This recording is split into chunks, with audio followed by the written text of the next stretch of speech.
Assalomu alaykum, hurmatli televizor ko'rguvchilar. Dunyo Uyg'ur qurultiyi Tor televiziyasining kunlik xabarlar programmasiga hammanglar xush kelibsizlar. Men riyosatchi İftixar Abdurashid. Hurmatli ko'ruvchilar, tövəndə diqqətinizlər kunlik xabarlar programmamızın təfsilatında bo'lsin. Bugun, yani 5 aprel bolsa, yaqinqi zaman tariximizga milliy kurashimizning ilhom buluqi hisoblangan Baran inqilobining 33-yillik xotir kunidan iborat. Hammamizga ma'lum bo'lgandek, vatanimiz Sharq Turkistonning Baran yezisida 1990-yili 4-oyning 5-kuni Zaydin Yusuf boshchiligidagi vatanparvar o'g'lonlarimiz Xitoy kommunist hokimiyatining xalqimizga selayotgan dahshatli ig'ir zulmi, siyosiy besimi, irqiy kamsitishi, milliy va diniy jihatdagi yo'qotish siyosatiga qarshi qo'zg'alib, kurashchan Uyg'ur xalqining va jangovar ajdodlarimizning zulmga va mustamlikchilarga tiz bukmaydigan kurashchan ro'yini namoyon qilgan edi. Baran inqilobining 33-yillik munosabati bilan Sharq Turkiston xalqining erkinligi, hurlik uchun kurash qilib qimmatli hayotlarni pido qilgan Zaydin Yusuf boshchiligidagi butun shahidlarimizni cheksiz hurmat va cho'nqir seg'inish tuyg'usi ichida eslaymiz. Millatimizning sharafini qo'g'dash yo'lida kurash qilgan, Xitoy turmlarida, jazo lagerlarida va majbur emgak maydonlarida zulm chekayotgan qahramon o'g'il qizlarimizga Allohdan g'ayrat va sabr tilaymiz. Baran inqilobi vatanimiz Sharq Turkistonda Xitoy mustabidlarining fashistlik hukmronligini og'dirib tashlab, Sharq Turkiston xalqining erkinligi, mustaqilligini qo'lga keltirish g'oyasi bilan o'tirg'i chiqqan shonli bir inqilob edi. Shuningdan buyon Baran inqilobi Uyg'ur mustaqillik harakatining ilhom manbasiga aylandi. Sharq Turkiston xalqining erkinlik irodasining mangu sunmaydiganligini dunyoga jakarladi. Biz har yili bu shonli inqilobimizni iftixorlanish bilan xotirlagan vaqtimizda millatning irodasi va orzu-armon yo'lida aziz jonlarini qurbon qilgan shahidlarimizni hurmat bilan eslaymiz.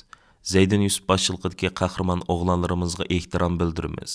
Şunun bilan birga Xitoy mustabidlar tarafidan Baran yezisida ilib berilgan dahshatli qirg'inchilikda shahid bo'lgan minglagan ota-onalar va narsida bolalarga Janob Allohdan u dunyolik rahmat tilaymiz. Xitoy zindonlarida va jazo lagerlarida hilmi aziyat chekayotgan fidokor azmatlarga erk tilaymiz. Baran inqilobi yaqinqi zaman tariximizga milliy kurashimizning ilhom buluqi. Uyg'ur xalqi bu shonliq kurash dostonini abadiyan iftixorlanish tuyg'usi ichida yod etadi va Zaydin Yusuf boshchiligidagi aziz shahidlarimizning kurash irodasiga sodiqlik bilan varislik qiladi. Dünyanın her qaysı ellərdə fəaliyyət elib beriyotqan Uyğur təşkilatlarımız və siyasi fəaliyyətçilərimiz 1990-yılı 4-cü ayının 5-ci günü vətənimizdə yüz bergen Baran inqilabının 33-cü illiğini türlük şəkildəki fəaliyyətlər arqılı xatırladı. Dünya Uyğur Qurultayı Baran inqilabının 33-cü illiği münasibəti bilan 30 mart günü məxsus axbarat elan qılıb, hər qaysı ellərdə fəaliyyət elib beriyotqan Uyğur təşkilatlarımızı, siyasi fəaliyyətçilərimizni özləri turuşluq dövlətlərdə Baran inqilabının 33-cü illiğini xatırlaş fəaliyyətlərini uyuşturuş arqılıq Baran qəhrəmanlarımızga bo'lgan seg'inish va hurmat tuyg'usini qayta namoyon qilishga chaqirgan edi. Baran inqilobining 33-yilligi tunji bo'lib 3-aprel kuni Dunyo Uyg'ur Qurultiyi Qonun komitetining mudiri Mehmet To'xta apandi riyosatchilik qilayotgan Kanada Uyg'ur haqlarini qo'g'dash tashkiloti, Kanadadagi musulmon, yahudi, xristian, katolik, buddist jamoatlarining vakillari tarafidan Kanadaning poytaxti Ottavadagi Xitoy elchixonasi oldida o'tkazilgan birlashma namoyish bilan xotirlandi. Shu kuni yana Dunyo Uyg'ur Qurultiyi tarkibidagi Kanada Alberta Uyg'ur jamiyatining raisi Mukarram Qurban xonimning bevosita tashkillashi bilan Edmonton shahrida Baran inqilobining 33-yilligi munosabati bilan Xitoyning irqiy qirg'inchiligiga qarshi norozilik namoyishi o'tkazildi. 3-aprel kuni Dunyo Uyg'ur Qurultiyining oliy maslahatchisi professor doktor Olimjon Inoyat, Qurultayning Turkiyadagi bayonotchisi professor doktor Erkin Ahmad va Qurultay nashriyat markazining mudiri Abdujil Turan apandilar Uyg'ur akademiyasi tarafidan Baran inqilobining 33-yilligi munosabati bilan o'tkazilgan tor muhokama yig'iniga qatnashib, Baran inqilobining barliq kelish jarayoni, uning tarixiy arx ko'rinishi, Baran inqilobining vatan ichi va sirtidagi Uyg'urlarga ko'rsatgan bevosita ta'siri, uning tarixiy ahamiyati qatorliq mazmunlarda nihoyat tafsiliy va atrofli ma'lumot berib o'tdi. Abdujil Turan apandim suhbat qilgan so'zida 1990-yili 4-cü ayının 5-ci günü yüz bergen Baran inqilobining chet ellarda elib berilayotgan milliy kurashimizga nihoyat zo'r ta'sir ko'rsatganligini, Baran inqilobining turtkisi bilan 1992-yili muhojiratga butun Uyg'ur tashkilotlarimizning mas'ullari va peshqadam kurashchilarimiz Istanbulga yig'ilib tunji navbatdagi xalqaro Sharq Turkiston milliy qurultayini qurib chiqqanligini, 1996-yili Germaniyada qurilgan Dunyo Uyg'ur yoshlar qurultayi, 1998-yili Istanbulda qurilgan Sharq Turkiston milliy markazi, 1999 yılı Germaniyada kurulgan Şarq Türkistan, yani Uyg'uriston Milliy Qurultiyi ve 2004 yılı kurulgan hazırkı Dünya Uyg'ur Qurultiyining vujudga chiqishini hergiz Baran inqilobining bevosita ko'rsatgan ta'siridan ayirib qarashga bo'lmaydiganligini alayda eskartib o'tish bilan birga, Şallık Baran inqilobining milliy kurashimizning ilhom bulqiga aylanganligini ifoda qildi. Baran inqilobining 33 yillik munosabati bilan 5 aprel kuni tushdan burun Xalqaro Sharq Turkiston Tashkilotlar birligining uyushtirishida Xitoyning Istanbul konsulxonasi oldida zo'r ko'lamli birlashma namoyish va axborot e'lon qilish yig'ini o'tkazildi. 5 aprel tushdan keyin Yevropa Sharq Turkiston birligining uyushtirishi bilan Germaniyaning Myunxen shahridagi Xitoy konsulxonasi oldida norozilik namoyishi o'tkazildi. Namoyishga riyosatchilik qilgan Yevropa Sharq Turkiston birligining raisi Asqarjon apandim qilgan so'zida Baran inqilobi yuz bergandan keyingi chet ellarda elib berilgan tunji namoyishning 1990 yili Germaniyaning sobiq poytaxti Bonn shahrida Germaniyada yashayotgan Uyg'ur qarindoshlarimiz tomonidan elib berilganligini. Shuningdan buyon Yevropa Sharq Turkiston birligining har yili 5 aprel Baran inqilobini xotirlash munosabati bilan Xitoy qarshi namoyish va norozilik faoliyatlarini toki bugunga qadar izchil davomlashtirib kelganligini eslatib o'tdi. Namoyishda so'z qilgan Dunyo Uyg'ur Qurultiyining raisi Dolqin Ayso apandim Baran inqilobining tarixiy ahamiyati va uni xotirlashning ahamiyati haqida to'xtalib mundaq dedi. Asqarjon apandim deb o'tgandek bugun Baran inqilobining 33-yilligini butun dunyoda xotirlab turyapmiz. Namoyish qilish imkoniyatlari bo'lgan davlatlarda namoyishlar bo'ladi. Namoyish qilish imkoniyati bo'lmagan davlatlarda har xil shakldagi Qozog'iston, Qirg'iziston qatorli davlatlarda nazir chiroqlar bilan shehidlarimizni yod etamiz. 1990 yili bir qahramonlik dastoni yozilgan. Shuningdan boshlab 33 yildan buyon chet ellardagi tashkilotlarimiz bugun mushu namoyishni o'tkazayotgan Yevropa Sharq Turkiston birligi balkim g'arb dunyosida tunji qatim Baran inqilobini xotirlab namoyish o'tkazgan. Shaxsan men chet elga chiqqan 29 yildan buyon bu kun xotirlanib kelyapti. Demak, bu xotirlashimizdagi maqsad bu qahramonlik dostonini xotirlash, Baran inqilobida shahid bo'lgan insonlarimizni xotirlash ve bu ruhning Xitoy kelişi tanklar bilan, zambiraklar bilan, aeroplanlar bilan insonlarimizni Zaydin Yusuf qatorli qahramonlarimiz shahid qilgan bo'lsa-mu, ammo bu ruhni tugatanmaganligining, bu ruhni yo'q qilib yetanmaganligining tipik ifodasi. Zaydin Yusuf qatorli qahramonlarimiz Baran inqilobi bu harakatni ot bilan, qilichlar bilan va yoki qo'lda tuzuk bir qurollar yo'q başlagan vaqtida Xitoydek zamonaviylashgan tanklar, aeroplanlar bo'lgan bu hokimiyatdan Sharq Turkistonni to'liq ozod qilolmaganligini biladi ular. Ammo bular hech bo'lmasa shu ruh orqali Xitoy hukumatiga Uyg'urlarning qarshi tura oladiganligini, u qanchalik kuchli g'oljir bo'lishdir qat'iy emas, Uyg'ur xalqining bu ruhining sunmaganligini vaqt kelib qolsa har zaman Xitoy qarshi kurashga, jangga olqin olaydiganlar bor, bu ruhni ifodalashga tirishdi. Ular o'zining o'lkasi qolganini biladi. Ba'zilar deydi Xitoyga tankaga deb. Ularni biladi. Ammo mana ular qoldirib ketgan ruh bugun bir quruq vatanning butun bushqoqlarda va chet elning 20-30 davlatlarda bugun shu bayroqlarimiz bilan Xitoy konsulxonasining oldida mush ruhni ifodalayotgan bo'lsa, shu Baran qahramonlarining shu ruhining bir parchasi. Shuningga bu ruhlarni Qo'lchi voqeasini xotirlashimiz kerak, Baran inqilobini xotirlashimiz kerak, Urumchi inqilobini xotirlashimiz kerak, Yakan inqilobini xotirlashimiz kerak. Ya'ni vatanda bo'lib o'tgan butun inqiloblarni xotirlashimiz kerak. Bu bizga bir kelajak avlodlarimizga bir ruhni uyutadi. Yengilmaydiganligimizni, bu kurashning to'xtamaydiganligini ifodalaydi. Shuningga bizning bugungi yerdagi bu namoyishimizmi naq shu ruhning Xitoy hukumatiga taslim bo'lmaganligining, bu ruhning har zaman yushurib turayotganligidan iborat bir iroda ifodalash nuqtai nazaridan intayin muhim. Bugun bu namoyish kelgan hammanglarga ko'p rahmat.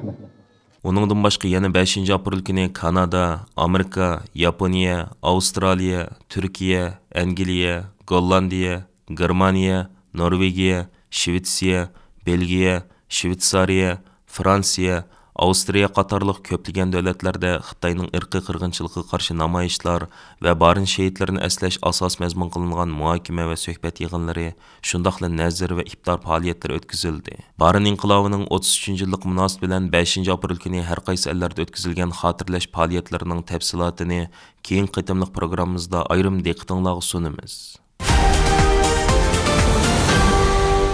Dünya Uyghur Qurultayı İcraiya Komitetining raisi və Uyghur Kişilik Hüquq Quruluşuning direktori Ömer Qanat, Gollandiyadagi lager şahidimiz Qalbinur Sidiq və Fransiyadagi lager şahidimiz Gülbahar Xativachilardan tarkib topgan hay'at Birleşken Milletler Teşkilatı'nın baş ştabi yerleşken New York şəhərində bir qatar mühim uçuruşuş və fəaliyyətlərdə boldu. 3 aprel günü Ömer Qanat, Qalbinur Sidiq və Gülbahar Xativachilardan tarkib topgan hay'at Mərkəzi New Yorkdagi xalqaro kişilik hüquq təşkilatlarının rəhbərləri və xizmətçiləri bilan görüşüb, ulardan Uyghur irqi qırğınçılığını to'xtatish uchun texim ko'p kuch chiqarishni və Amerika hökumətinin texim qattiq tədbirlər elishi və Uyghur musafirlərinin Amerikaga kelishiga qolaylik yaratish uchun Amerika hökumətiga besim ishlatishni talab qildi. 3 aprel kuni New York shahridagi Fordham Universiteti Qonun institutida Gülbahar Xativachi xonimning lager haqida bergan guvohliklari asosida yozilgan Xitoy lagerdan hayot qolguchi nomli kitobi haqida maxsus naq maydon muhokama yig'ini o'tkazdi. Gülbahar Xativachi xonim lagerda beshidan o'tkazgan azobli kechmişlarni anglatish orqali Xitoy hukumatining Uyg'urlarga yurgizgan jinoyatlar haqida guvohlik berdi.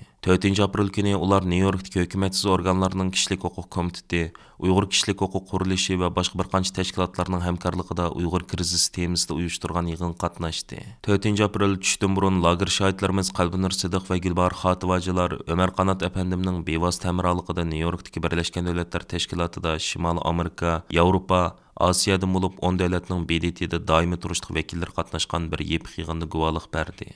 Ma'lum bir davlatning sohibxonligida o'tkazilgan guvohlik yig'inida lager shohidlarimiz Qalbinur Sidiq va Gülbahar Xativachi va Dünya Uyghur Qurultayı İcraiya Komitetining raisi Ömer Qanat apandilar tövəndiki 3 türlük talabni o'ttirib qo'ygan. Birinchidan, Xitoy hukumati Uyg'urlarni yo'qotishni nishon qilgan.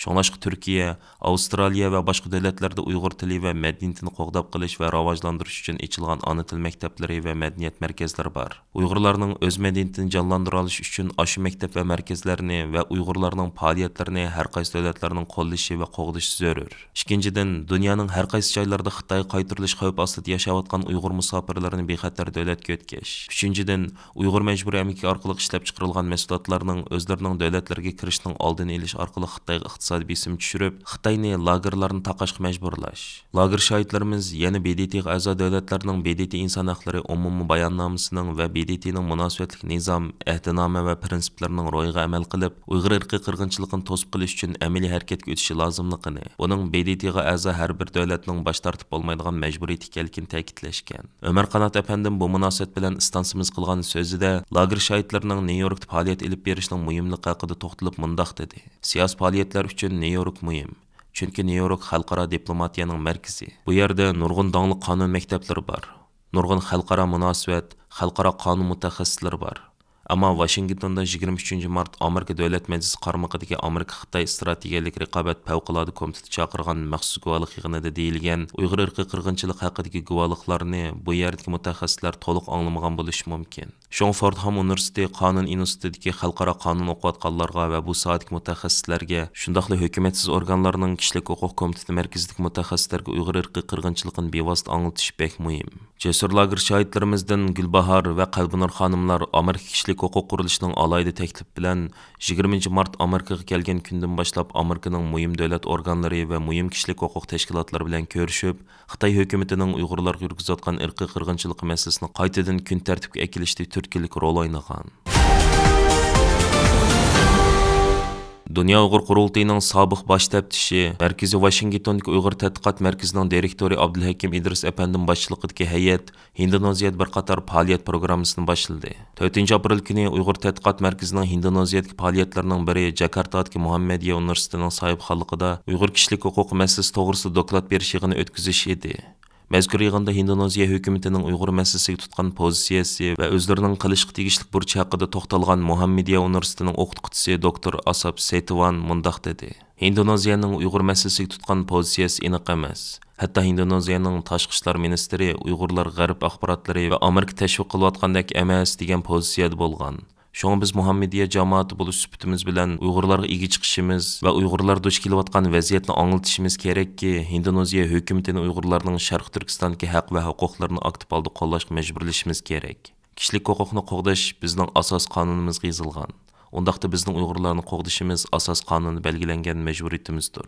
Shundaqla islom tashkilotlarining bu masalada mas'uliyati nihoyat og'ir. Bu yig'inda yana Malayziya ABM yoshlar tashkilotining muavin raisi Xayrul Anvar, Indoneziyaning O'zbekistondagi sobiq bosh elchisi Muhammad Arsuchin, Indoneziyaning davlatlik xabar agentligining xodimi Aat Suriya Safat qatorliqlar so'z qilgan edi. Shu kuni Uyg'ur tadqiqot markazining mudiri Abduhakim Idris Jakartada Indoneziya parlamentining muavin raisi Arsul Sani Apandi ve başka bir kısım erbaplar bilen görüşken. Arsul Sani Efendi onu parlament binasidagi ishxonasida qabul qilib suhbatlashgan. Abduhakim İdris Efendi Indoneziya parlamentinin muavin raisiga Uyg'ur tadqiqot markazi tayyorlagan Uyg'ur irqiy qirg'inchiligi bayon qilingan dokladni sungan. Bulardan sirt u hozirgacha 10 davlat parlamentining Uyg'ur irqiy qirg'inchiligini e'tirof qilganligini, hech qanday musulmon davlat parlamentining bundoq bir qaror qabul qilmaganligini, Indoneziya parlamentining bundoq bir qarorni o'ylashini, muzokara qilishini talab qilgan. Uyg'ur tadqiqot markazi bu qatim Indoneziyaning Jakartadan boshqa yana 5 cho'ng shahardagi universitetlarda o'qituvchi va o'quvchilarga Uyg'urlarning navbatdagi ig'ir vaziyati anlatılgan doklad berish yig'inlari uyushtirish programmasini boshlagan.